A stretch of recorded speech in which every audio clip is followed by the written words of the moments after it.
Ja, Bayern-Trainer Vincent Kompany und Sportvorstand Max Eberl planen schon fleißig die nächsten Bayern-Transfers für die neue Saison 26/27.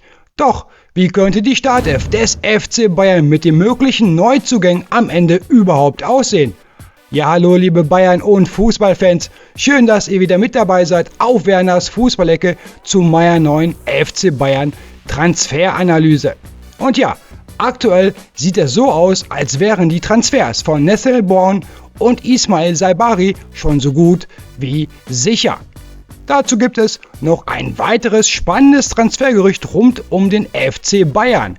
Das schauen wir uns gleich natürlich im Video genau an.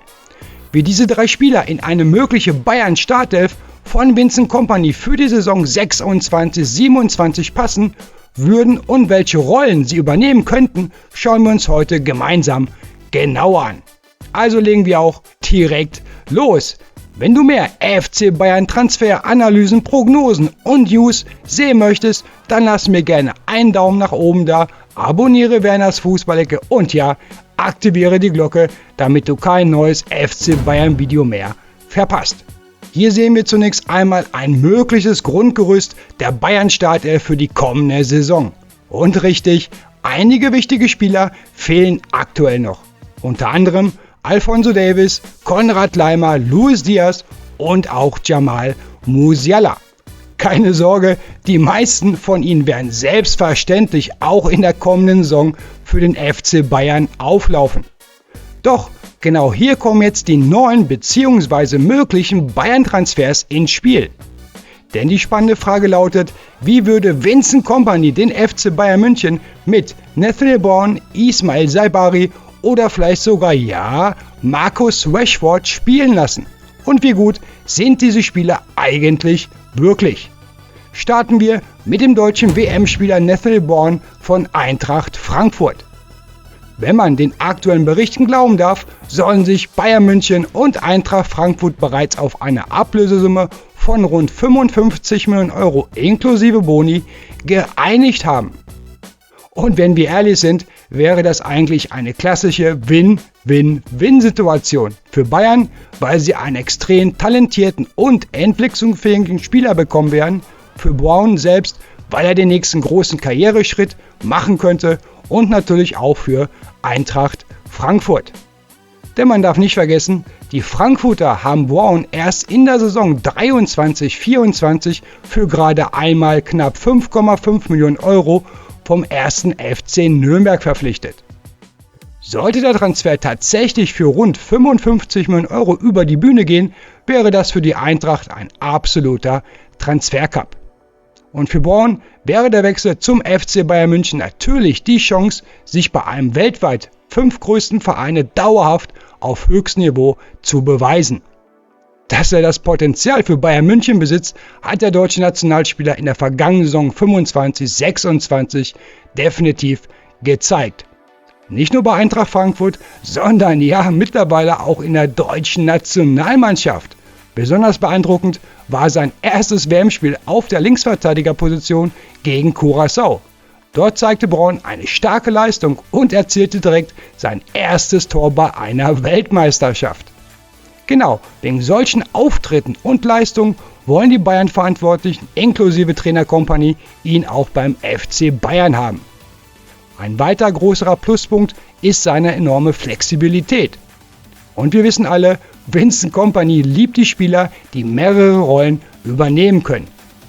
Nathaniel Brown kann nicht nur als Linksverteidiger spielen, sondern auch im linken Mittelfeld eingesetzt werden. Sogar als Linksaußen in einer offensiven Rolle hat er bereits gezeigt, dass er dem Team helfen kann. Genau diese Vielseitigkeit macht ihn für den FC Bayern besonders interessant. Denn Brown, gerade mal 22 Jahre jung, ist jetzt schon sehr spielintelligent und kombinationsstark, hat eine tolle Technik und einen starken First Touch. Dazu war er in der letzten Saison 25/26 mit 35,78 km/h zusammen mit Adeyemi der 11. schnellste Bundesligaspieler. Der schnellste Bayern-Spieler war mit 35,46 km/h, Konrad Laimer. Also für mich persönlich wäre Nestor Born wirklich ein nahezu perfekter Transfer für den FC Bayern. Denn bei Alphonso Davies muss man aktuell leider einfach abwarten, wie er sich weiterentwickelt. Zum einen natürlich, ob er nach seinen Verletzungen wieder dauerhaft gesund bleibt und zum anderen, ob er noch einmal zu seiner absoluten Topform zurückfinden kann. Wenn man sich die Zahlen anschaut, wird das Problem schnell deutlich. Von der Saison 24/25 bis zum Ende der vergangenen Saison hat Alphonso Davies insgesamt 71 Pflichtspiele des FC Bayern verpasst. Das ist natürlich eine enorme Anzahl an Spielen. Mit einem Transfer von Nestor Born hätte Bayern auf der linken Seite endlich wieder eine zusätzliche Top-Lösung. Und gleichzeitig würde sich dadurch auch eine andere Position automatisch verbessern. Denn Konrad Laimer könnte wieder dauerhaft auf seine eigentliche Position als Rechtsverteidiger zurückkehren. Klar, Josip Stanisic hat seine Aufgabe dort als Vertreter ordentlich gemacht.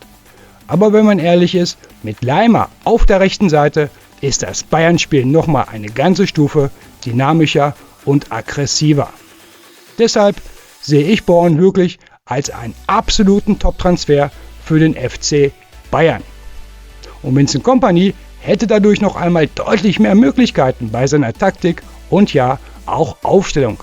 Heißt konkret, Manuel Neuer im Tor, Jonathan Tah und Dayot Upamecano in der Innenverteidigung, dazu Nestor Born auf links und Konrad Laimer auf rechts. Ganz ehrlich, das wäre schon eine richtig krasse Viererkette. Kommen wir jetzt aber zu einem weiteren spannenden Transfergerücht, denn Bayern München soll offenbar nicht nur an Ismail Saibari interessiert sein, nein, auch ja, an Marcus Rashford von Manchester United wird aktuell immer wieder mit dem Rekordmeister in Verbindung gebracht. Aktuell steht Rashford noch bis zum 30.06.26 beim FC Barcelona unter Vertrag, wohin er ausgeliehen wurde. Allerdings soll Barcelona die geforderte Ablösesumme von rund 30 Millionen Euro nicht bezahlen wollen und genau da könnte der FC Bayern ins Spiel kommen. Denn eines ist trotz seiner mittlerweile 28 Jahren ganz klar, Marcus Rashford besitzt immer noch absolutes Weltklasse-Potenzial. Dazu kommt, dass er offensiv extrem flexibel eingesetzt werden kann. Unter Hansi Flick beim FC Barcelona spielte Rashford nicht nur auf den linken Flügel, sondern wurde auch im Sturmzentrum und auf dem rechten Flügel eingesetzt. Und das dadurch auch sehr erfolgreich. Insgesamt kommt er in 49 Pflichtspielen für Barcelona auf 14 Tore und ja starke 14 Torvorlagen. Das sind Zahlen, die sich definitiv sehen lassen können. Und wir wissen alle, der FC Bayern sucht aktuell gezielt nach flexiblen Offensivspielern. Mit Marcus Rashford hätte man praktisch die komplette Offensive abgedeckt. Allerdings, ja, gibt es auch einen Haken. Sein aktuelles Gehalt von rund 18 bis 20 Millionen Euro pro Jahr dürfte für die Bayern ein echtes Thema sein. Die geforderten 30 Millionen Euro Ablöse dagegen wären für einen Spieler mit seiner Erfahrung, seiner Qualität und seiner internationalen Klasse auf dem heutigen Transfermarkt fast schon ein Schnäppchen. Und ganz ehrlich, ich könnte mir auch vorstellen, dass Rashford unter einem Trainer wie Vincent Kompany noch einmal einen richtigen Schritt nach vorne macht. Vielleicht würde er sportlich sogar noch stärker und gleichzeitig etwas konstanter und ruhiger in seinem Auftreten.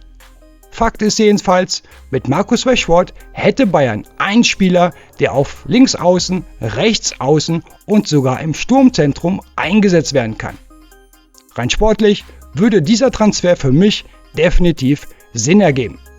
Aber wie immer gilt, wir müssen erstmal einmal abwarten, was in den kommenden Wochen tatsächlich passiert.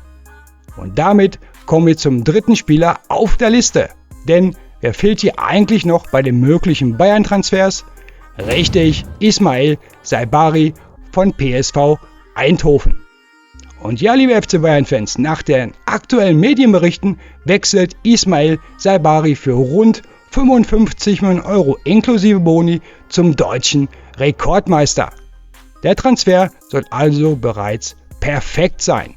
Und ganz ehrlich, was war das bitte für ein Traumtor von Saibari bei der Weltmeisterschaft gegen Brasilien? Spätestens da dürften viele Bayern-Fans gesehen haben, was für ein Potenzial in diesem Spieler steckt.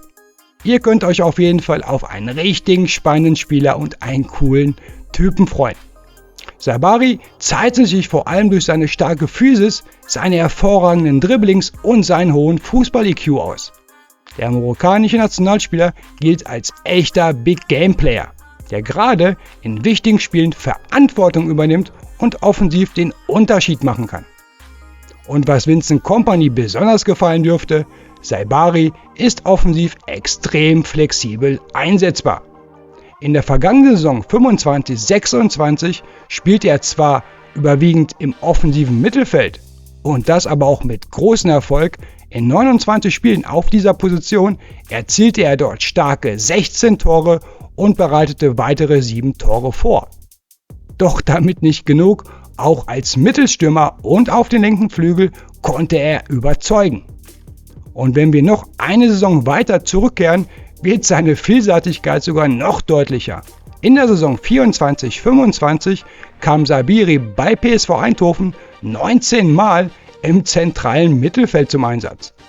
Dort gelangen ihm ebenfalls starke 5 Tore und 8 Vorlagen. Dazu kommen noch 22 Einsätze als Rechtsaußen mit einem Tor und 2 Vorlagen. Also ganz ehrlich, liebe Bayern-Fans, viel flexibler kann ein Offensivspieler heutzutage kaum noch sein.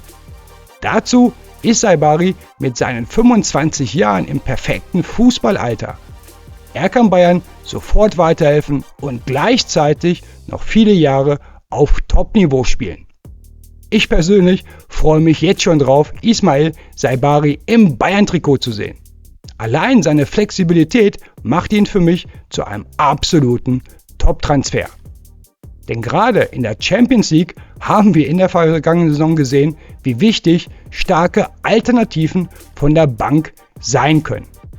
Vor allem in großen Spielen, auch im Halbfinale gegen PSG, wurde leider deutlich, dass Bayern auf einigen Positionen nicht die gewünschte Tiefe im Kader hatte. Gerade beim Heimspiel wurde es phasenweise schon etwas eng, was die Möglichkeiten von der Bank anging. Serge Gnabry war leider verletzt und Lennart Kahl war nach seiner Verletzung noch nicht wieder bei 100%. Mit einem Spieler wie Ismail Saibari wäre Bayern in solchen Situationen künftig deutlich besser aufgestellt. Natürlich werden Spieler wie Luis Diaz oder Jamal Musiala in der absoluten Top-Startelf des FC Bayern gesetzt sein. An diesen beiden kommt aktuell erstmal so schnell keiner vorbei. Trotzdem wird Saibari seine Einsätze bekommen und für enorm viel Qualität zeigen. Und wenn wir jetzt auf die mögliche Bayern-Startelf für die neue Saison schauen, dann bin ich mir ziemlich sicher, Nesfil Born wird bei Vincent Kompany einen Stammplatz bekommen. Er bringt einfach alles mit, um sich zu einem absoluten, Weltklasse-Außenverteidiger zu entwickeln. Und nicht vergessen, Born ist gerade einmal heute 23 Jahre alt geworden. Herzlichen Glückwunsch! Sein Entwicklungspotenzial ist also noch längst nicht ausgeschöpft.